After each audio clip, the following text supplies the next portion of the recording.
So XLU, which is the utility sector's ETF, is down 5.5% on Monday. And there's one reason why. It's because rates went up. And you wouldn't think stocks would be tied to rates like that, but the utility sector specifically is quite tied to interest rates, sensitive to interest rates. And I'm going to explain it here as quickly as I can. So, utility sector has a couple components to it. It's low risk, it has stable income, and it has a high dividend. And when I mean low risk and stable income, I'm specifically talking about the dividend, okay? So let's take a look at this. These are dividends from XLU, which, I mean, there's other utilities. There's other ETFs that track the same utilities index. So you don't need just XLU, but this is my example here. Check out this. This is the dividend, not reinvesting dividends. If you invested your money and you just took out the dividends, this is what you'd be getting. Very stable. If you can tell, there is some hiccups, and like 07 it went down. I don't know, this must be like 5% or 3%. And then it was flat here for a year, but in general, here it goes up just by a little bit. In general, it goes up and it's very stable. Here, this is quarterly data. This is only 3 quarters of the way through the year, so ignore this. But in general, extremely stable, and it keeps up with inflation quite well. So the reason for that is, well, it's a bunch of utilities companies that sell gas and natural gas and electricity. And guess what?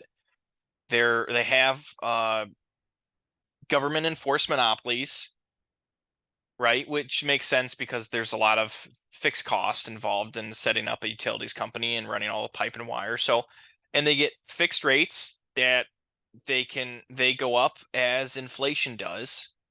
And everyone needs it. Like even in a market downturn, like 08, people still need they still need heat and electricity for their homes. So extremely stable revenues, which correlates into extremely stable dividend. They're paying, I think right now, 3.5%, but they have in the past paid anywhere from 3 to 3.5% in dividends. So when you think, okay, so it's somehow related to, back to the main question of it's somehow related to fixed income, and we're going to talk treasuries here, and somehow treasury rates going up hurt it, right? So it's inversely related to rates. Why is that? Well, when we think of fixed income and we think of utilities, the XLU or the utility sectors is somewhat of an alternative to fixed income, right? Fixed income pays, if we think treasuries, pays, right? And this is the treasury yield curve, pay us a fixed amount of dividend over over 10 years, let's say. Which right now it's 4.73%. So when the treasuries start paying more, and we've already decided that they're both stable dividends, they're both, low risk, at least from a market volatility standpoint, somewhat assured. Well, they're kind of direct competition, right? So if utilities companies are paying 3.5% and treasuries only paying 2, you can see why you would want to go with utility companies. But when treasuries start paying here, like the 10 years paying almost 5%, but utilities are only paying 3.5, well, you can see why people would start leaning into treasuries more. So that's where this really comes down, is it's somewhat of an alternative. So there is some market risk with utilities, but some of it is actually based on interest rates and alternatives to get a stable income source. So let me take a look at this. So we're going to show asset correlations right here between the utilities companies and then 2 different asset classes to show. So correlations, simply, and I don't know it perfectly, but this is the correlations of return. So right here we have 1 for 1. So XLU is 100% correlated returns to itself. Okay, that makes sense, right? If two stocks were 100% correlated, that means they move up and they move down almost perfectly, right? So as we can see from these 2 numbers here, so IVV is the S&P 500. So 47% of the time,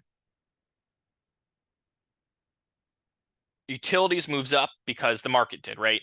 So 47%, we can kind of make this basic and say 47% of its return is based on the stock market, the overall health of the economy and the stock market. Okay, maybe overall health of the economy. And that makes sense because it does have some earnings go up with inflation. So that makes sense that it's tied somewhat to the US economy. But VGLT here, which is the other 49% of its return, is long-term treasuries.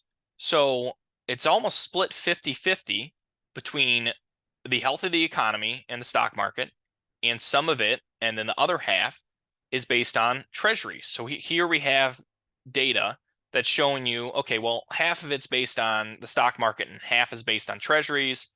And so it's really kind of almost like an in-between asset class, kind of between fixed income and treasure and the stock market. And so it's kind of a blend of the two worlds. But it definitely is stocks, right? The value, let's see, so the income is very stable, but if you look up here, the value of the fund is not, right? So I'm just specifically talking about the income piece. And so let's take a look at a couple more things I wanted to point out.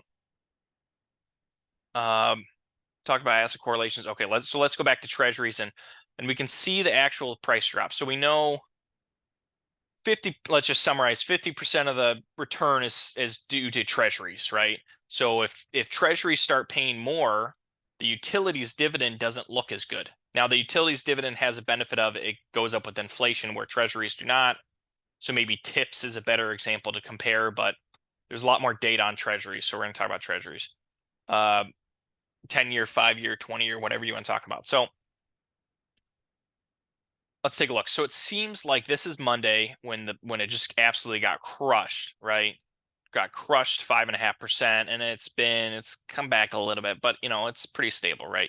And we can see this trend's kind of been going on for a while over the last 6 months. It's kind of slowly sloping downwards here. I mean, it's a little rough, right? Because this is the stock market here, but it's been sloping down. I mean, there was a high here almost a year ago. It's been coming down. So let's take a look specifically at this day right here, and let's take a look at the treasuries on the yield curve. So right now, 10 years paying 4.73. Let's go back before this date.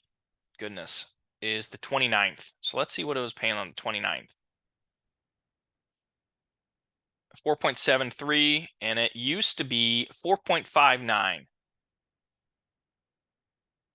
So it went up 0.13% over just a couple of days. So you can see how a small change in rates, and rates aren't supposed to change that, fluctuate that much. These are very large increases in rates compared to what we're used to seeing historically. So you can see as we move here, 4.59 goes up 0.1% in a day, which is incredibly fast for rates to move.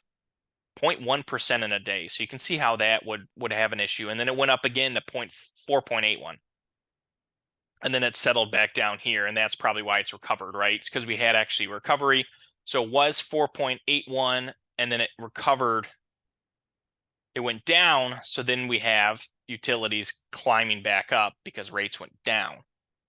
So in the end, before you invest in the utility sector, you want to know why there's such huge swings. Is some of it's tied to the market, but some of it is tied to interest rates and other options. So when rates are real low, historically, think 10 years ago, 5 years ago, and treasuries are paying like 2%, well, utilities looks like a really good option. And so people pour money into it because it's seen as kind of a safe alternative, not completely safe, but a safe alternative for a nice stable dividend. But when treasuries are up, people are thinking, well, I can get out of utilities and jump into treasuries because they're paying, is this live data? Yeah, 4.73, right? So that makes sense. Or maybe they're thinking a 7-year or 5-year, whatever it is, right? So just wanted to bring that to you real quick and explain that to you. Hopefully that helps, and take care.